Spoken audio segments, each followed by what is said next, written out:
Mga kababayan, Assalamualaikum. Taus-puso po akong nagpapasalamat kay Pangulong Ferdinand Marcos Jr. para sa kanyang patuloy na tiwala at kumpiyansa sa akin bilang kalihim ng kagawaran ng edukasyon. Mahalaga ang kanyang pagkilala sa papel ng lahat ng bumubuo ng Department of Education sa pagsulong ng 8-point socio-economic agenda ng Marcos Administration para sa isang bagong Pilipinas.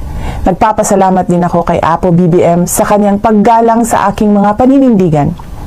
Katulad na lang ng aking pagtutol sa pera kapalit ang pirma sa People's Initiative. Dahil insulto ito sa kahirapan ng ating mga mamamayan at paglabag sa kanilang karapatang magpasya ng malaya. At sa halip na charter change, lutasin muna natin ang kahirapan, mataas na presyo ng bilihin, kawalan ng trabaho at hanap buhay, seguridad at marami pang ibang issue na pasan-pasan ng mga Pilipino.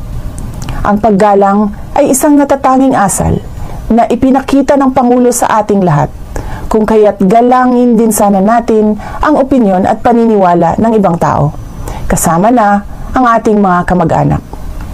May respeto ako sa mga pananaw at opinyon ni dating Pangulong Rodrigo Duterte, pati na ng aking mga kapatid.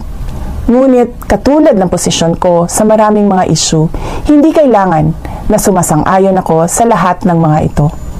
Pinalaki ako ng aking mga magulang na may pagpapahalaga sa malayang pag-iisip at pagpapasya.